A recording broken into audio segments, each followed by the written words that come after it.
What's up, everybody? It's the homie Truth Teller, the street reporter, and a lot of people be asking me about things in the drill culture. Like I say, they know I'm a real drill historian. I've been documenting the culture for a long time now, and I'm gonna tell you why. And I done been told you this if you've been following me, you feel me?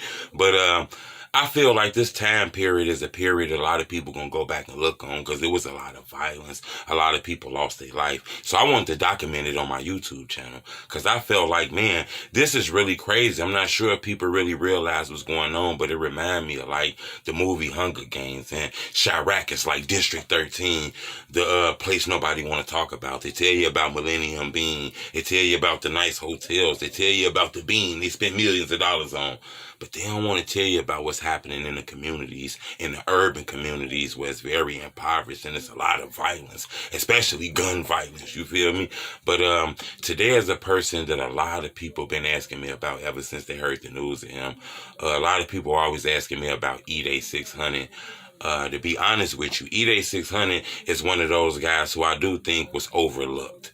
You know what I'm saying? I think that shit that went on with Tay 600 kind of drove him down. I think he might have underestimated the youth and how much they care for young rappers and how much 600 was real strong. So people really kind of was upset with him and that Tay 600 shit. Then C-Day got locked up, you know?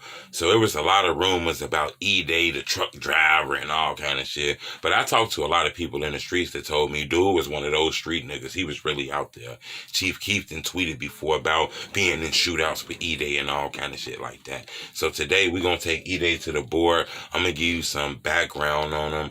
I'm going to kind of tell you exactly what the police is saying happened to him because I got an opportunity to get my hands on the police reports. I shifted through a lot of documents. I was able to watch the news clippings, newspaper clippings from the Chicago Sun-Times, the Tribune, the CBS local news, all kind of things. And I even have sources inside of these camps and neighborhoods and shit where these guys come from. A lot of people I talked to in Inglewood.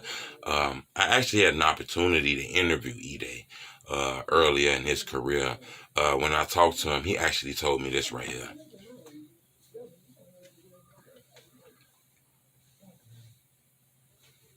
As you can see, the city and the rural had their eye on Chicago, and E-Day was one of the people who they talked about. So today we're going to take E-Day to the board. I'm going to give you some background and kind of tell you exactly what's going on. One of the things I knew about E-Day when I first started in the drill culture was he was clearly part of the BDs, okay? That's like the gangs in Chicago. So that was one of the first things I noticed about E-Day was that he was linked with the BDs. He was linked on the South Side. He was cool with people like Chief Keef. He was cool with people like Lil Durk. He was cool with people inside of O-Block and Lamron, okay? So that instantly made me automatically know that he could be an op, okay? He could be an op of the GDs. He was engaged in a lot of wars. One thing I can say about E-Day, when I first got on Chief Keef, I noticed E-Day too, you know. He was out there early too. I understand Pac-Man and all that, but I seen E-Day early. He was throwing shots at a lot of guys from Tuckerville. He was throwing shots at Tuckerville. He was dissing Lil J. He was one of the guys that was one of the big dissers of Lil Jojo. So he dissed Lil Jojo a lot. He's actually the brother of C-Day. C-Day. That's the guy who's actually locked up with Rondo number 9 right now for a murder. So he's locked up with Rondo number 9, okay? E-Day kind of went trending all on the internet, calling Tay 600 a snitch. He was in all kind of beefs. And one thing I can say about him was this guy had a lot of ops. He was warm with a lot of people. He had a lot of enemies and shit like that. So I instantly thought this was some rap shit when I first heard of it. But me being a street reporter, I can't jump into that shit. I have to watch what's going on. I have to talk to people, and I have to go to the police reports too. Because I'm going to tell you something about police reports. It don't always give you the full information because people not going to tell the police everything. People don't want their name to be involved. So nobody going to tell you what's really going on. They're going to keep that shit a secret. Some people might just kind of tell a little bit. They ain't going to really tell. Some people to tell. So I understand you're not going to get the full story through a police report. But sometimes in a police report, people be so frantic, somebody's dying and bleeding out. You might end up getting a real story. So I like to just listen to it and sift through it and shit like that. Even the police scanners, I was able to get my hands on a lot of that. According to the police, August 1st, okay? According to the authorities, August 1st, I believe 12:20, okay, a.m. at nighttime, Chicago, all right? He's in Chicago on 72nd and Bennett, all right? This is the east side, all right? It's things about this that kind of alarms me, to be honest with you, too. The fact that, EDAI, which is this hot, known as he's known as one of those guys that are, you know what I'm saying? The fact that he's known for being one of those guys, he's involved in a lot of street wars, dissing, smoking dead ops. It alarmed me that he's outside this late at night, okay? That alarms me, especially in this city, okay, in this neighborhood, at this time of night, on a Saturday. That really threw me off on a Saturday. So it's so many things that alarms me about this. He's in this neighborhood on a Saturday in Chicago at this time, which lead me to believe a few things. We're going to get back to that. But this leads me to believe a few things, so we're going to get back to that.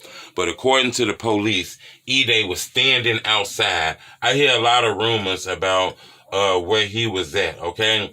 Now, remember, the police reports don't always have this shit 100% accurate, but I got to go with what's out. Now, I understand you might know something that I don't know. You might got to hook up on the information. I understand you know everything, but I have to go with what's out, okay? And we're going to sift through it, though, okay? But they're saying he's standing outside on this block when a man approaches him and get the blinking. Blah, blah, blah, blah, blah, blah, blah, blah, blah, blah, blah, blah, blah, blah, blah, blah.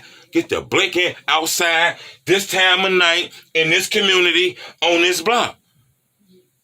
EDAI get hit from the police reports that I read, okay? Now, I read the police reports. From the police reports, it says EDAI was shot multiple times, up to 5 to 6 times. I see he was shot in his chest, his stomach, and I believe he was even hit in his back. Now, I could be wrong, bullets travel and shit like that. It could have been less shots, but I was told he was hit in the chest, stomach, and even the back, okay? EDAI was killed. Okay? Hit multiple times. All right? Now, these are the things that alarms me, okay? Follow me. He's on this block on a Saturday night in Chicago at this time. All these things are bad things for a guy who's hot like this. You know what I'm saying? For a guy like this, these are all bad things, okay, that has happened, okay? It leads me to believe that maybe EDAI might have lived in that neighborhood, okay? I don't think a guy who was 32 years old, according to the police, he's one of the fathers of this drill shit. He's been in this for a long time. He understands the op shit. He understands the war shit. Plenty of his homies done died. Plenty of his homies in jail. Plenty of his homies done did drills and all kind of shit like that, right? I just don't think this guy is the type of guy who would be on one of these hot-ass blocks this time of night in Chicago on a Saturday. I just think EDAI, has a little more understanding than that. I think he might have lived in this community. Now, I can be wrong with that, but in my opinion, I think he might have lived in this community. I might be wrong. He could have been visiting his homeboys. He could have been chilling on the block, as these Chicago niggas do that shit. After all the violence, everybody getting killed, 50 people were shot over the weekend. A lot of these guys still say, hey, let's go have a barbecue on the corner.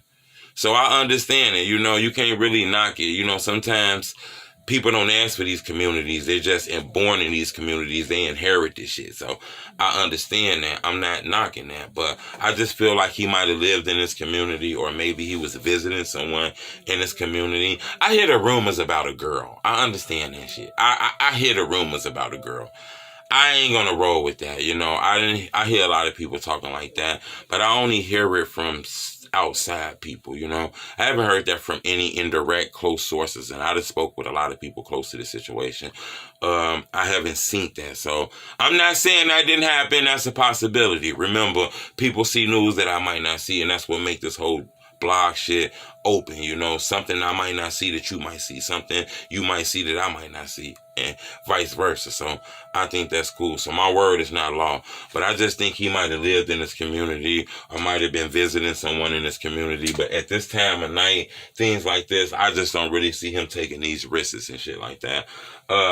In my opinion, when I put all this news together, okay, when I put all this together, I know this might sound crazy, but I think, me personally, I think it's two things that could have happened to EDAI in my conclusion. I think it's two things, okay? You got to understand, it's violent out here. Man, ain't no honor amongst these. People will kill you, man. It's so emotional out here, man. Stepping on the shoe will lead to your life out here, man. So it's crazy. In my opinion, I think what happened to EDAI, I think this was a personal dispute. Okay, I think this was a personal, dispute, in my opinion. What I mean by personal dispute, I think people in the community knows exactly what happened to EDAI, but it's a such thing as nobody's going to talk. Nobody's going to say anything. I always felt it was something weird with letting someone come in your community, kill someone important in your community, and everybody got to keep it on the hush and be quiet. But I understand that's the street rules. We can't be telling on people. I get it. I'm not knocking it. I understand EDAI was involved in a lot of street shit. Sometimes, when you're out here living that life, shit happen to you. I get that. I think this is a personal dispute because I just can't fathom him making all these mistakes. Just all these mistakes without a reason, Either someone he loved lived over here, or maybe he lived over here himself, or he was just in the wrong area at the wrong time. That's possible, especially in the war zone. But I think this was a personal dispute. I think this was a beef with someone who knew where he was at. I think this happened at the moment right there, and he just got shot. I think this happened at the moment, and I think people know what's going on. Or if that's not the case, I think maybe he was spotted. Maybe he was spotted because he does. He's a lookable dude. You know what I'm saying? You can tell how he look. He's a big guy. He got the dreadlocks, the color in it. We've been watching his videos for years now. He's been here. He's been hot ever since 2012. Ever since he dropped that Gucci record with Chief Keef, he been killing them for a while. So, I just think maybe he could have been spotted and didn't know and caught lacking. This could be one of those things that happen.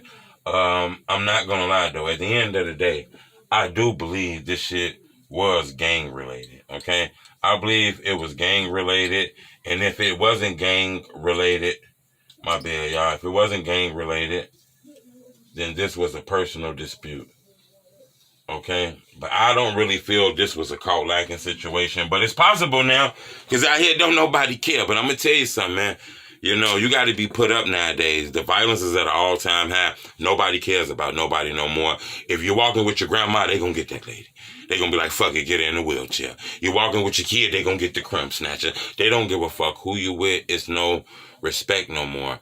The police not gonna not the police, the youth not gonna respect you with your shorty because they don't respect the police, they mom or the daddy. So thinking you're safe like that ain't gonna happen, But this is still an open case. His killer wasn't caught. So we might end up updating this board because nobody really know the full story on this one. But in my opinion, after talking to a lot of people, I do believe this was gang related. And I believe this was like a personal dispute. I think this is a 50-50. He was on the east side. He had a lot of enemies on the east side, it's niggas that's cool on the east side too with him, but it's a lot of enemies of 600 on the east side, so anything is possible when you live in that kind of lifestyle. But I appreciate the love. We don't need no donations. Keep them to yourself. It's hard outside. Remember, like I told you, the weather changing, the sun now. You got to go get the kids the chips with the cheese and the meat. Like I tell you, they like the chips with the cheese and the meat. You got to go give them the snowballs. They don't want the snowballs that's 50 cents that got one flavor. They want the snowballs that cost $1 so they get 3 flavors. They like them like that. You can't take away from them by trying to send me something. I'm going to be okay. If you want to show me you rock with me and you want to support me, hit that like button. Bing!